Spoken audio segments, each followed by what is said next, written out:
Olá, sexto ano, mais uma aula. Nossa aula hoje é uma aula de revisão para o teste do quarto bimestre e os conteúdos que vão ser abordados no teste têm a ver com o livro paradidático, que tem como título Sentindo o Mundo, que vai falar sobre os sentidos, né, a visão, a audição, tato, olfato, e também 2 capítulos do livro didático, que vai relacionar o sistema nervoso e o sistema glandular.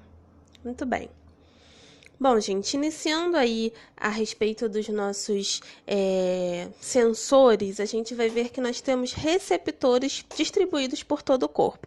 Esses receptores, eles vão ser responsáveis por levar a informação para que o nosso cérebro processe essa informação e possa sentir, né? Seja o olfato, seja a visão ou até mesmo o tato.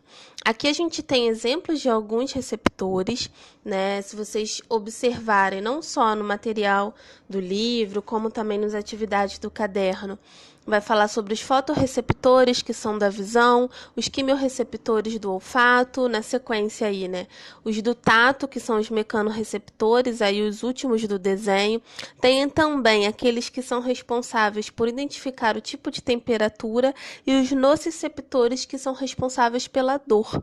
Então, cada um vai ter uma característica, vai estar localizado num local diferente e vai ter uma função. Continuando, a gente tem agora, nessa imagem, o sistema sensorial. Então, são todos os sentidos que estão totalmente ligados ao nosso cérebro.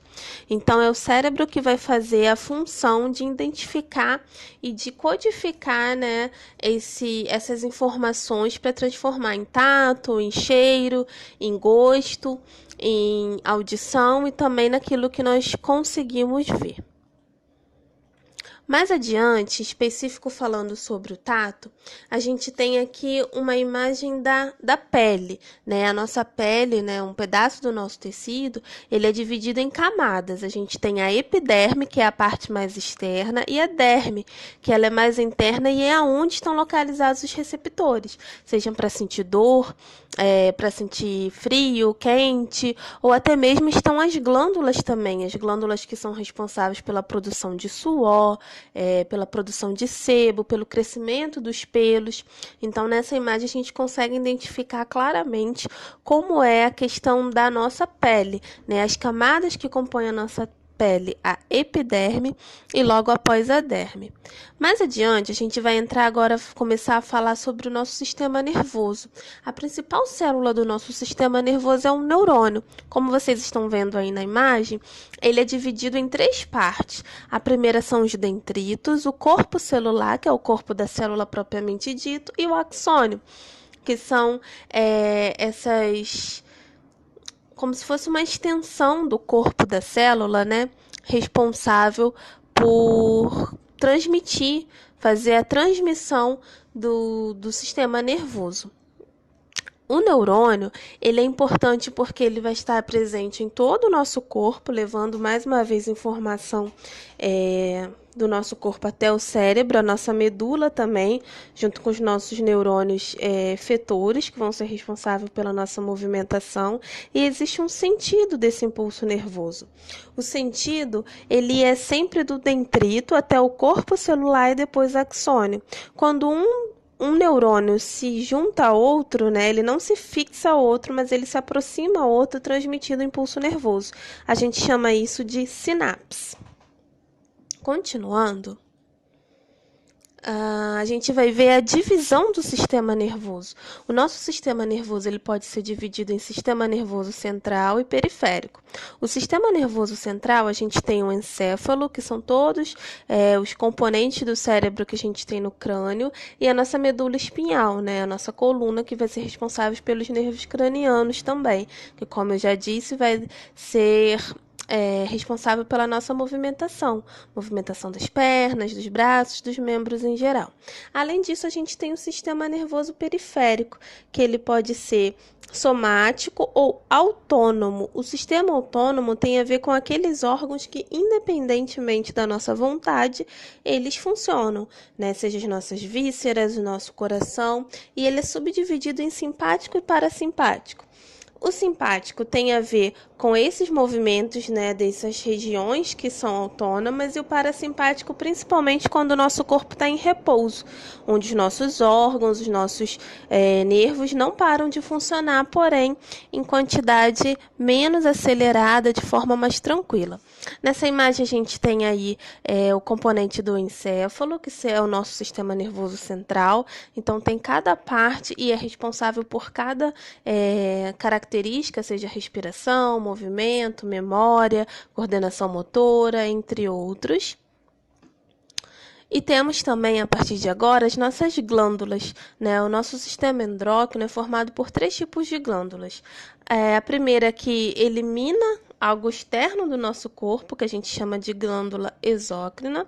Além disso, a gente tem a glândula endócrina, que libera hormônio para dentro do nosso corpo. O hormônio é uma substância química que vai atuar como mensageira do nosso corpo, então ela vai levar essa informação ao cérebro ou ao órgão de forma que ele efetue aí a sua função, faça sentido no nosso organismo. E tem a glândula mista, que ela pode tanto produzir hormônio dentro do corpo, quanto ela pode produzir substâncias para serem expelidas pela gente. Então aí nessa imagem a gente tem vários tipos de glândula. A primeira lá em cima, concentrada no cérebro, é a hipófise e o hipotálamo, que pode ser considerado glândulas endócrinas. Tem a tireoide, que é localizada na região do pescoço, a timo, a suprarrenal, que é, como o nome já diz, ela está localizada acima dos rins. O pâncreas, que é considerado uma glândula mista, porque vai produzir hormônios responsáveis pelo funcionamento do nosso corpo, como a insulina e o glucagon, mas também vai produzir uma substância que é eliminada no nosso sistema digestivo. Então, por isso, o pâncreas pode ser considerado uma glândula mista. Além disso, tem as glândulas sexuais, que são os responsáveis pela produção, né, dos gametas, no caso aí os ovários, os testículos. As glândulas exócrinas, elas não estão explícitas aí na imagem, mas a gente pode se lembrar que são aquelas que estão presentes na pele, que vão eliminar suor, aquelas que estão na nossa boca, que vão eliminar saliva, aquela que está no nosso olho, que elimina as lágrimas, e assim por diante. Falando sobre o hormônio, a gente tem aí um esqueminha de como mais ou menos ele age. Ele vai ser produzido na glândula, e no exemplo, no caso, no hipotálamo. Ele vai transmitir um sinal para um órgão, que aí a gente tem o fígado, e no fim ele vai acabar exercendo a sua função. Nesse caso, o hormônio aí citado é o IGF, que é um hormônio responsável pelo crescimento. Também sobre hormônios, a gente vai ter um dos dois principais, que é a insulina e o glucagon. A insulina é um hormônio responsável pela entrada de açúcar dentro da célula. A nossa célula precisa de açúcar para funcionar. E muitas vezes o nosso corpo não consegue absorver esse açúcar e ele fica retido no sangue, que ocorre com pacientes de uma doença chamada diabetes, que pode levar a outras complicações e problemas de saúde sérios. Então, qual é a função da insulina? Fazer esse papel de chave para que a célula possa se abrir e absorver o açúcar. Quando ela, por algum motivo, não funciona ou não tem o suficiente para isso acontecer, o nosso pâncreas vai produzir uma quantidade maior de insulina. Com auxílio do nosso fígado, também vai fazer com que ocorra a função de absorção de açúcar. Porém, quando a gente tem uma quantidade muito elevada de gordura no sangue, o pâncreas vai produzir o que a gente chama de glucagon, que é um hormônio que vai transformar aquela gordura do sangue em açúcar. Então, se eu tenho muito açúcar no corpo, a insulina vai agir para as células absorverem. Se eu tenho pouco açúcar, o glucagon vai transformar a gordura que eu tenho no fígado em açúcar para ser absorvida pela célula. Ou seja, a gente sempre vai precisar de energia. Bom, gente, foi só um resumo da matéria que vai cair no teste. Estudem a partir do questionário, dos resumos que foi passado no caderno, no material do livro didático também. E boa avaliação para vocês. Tchau, tchau. Até a próxima.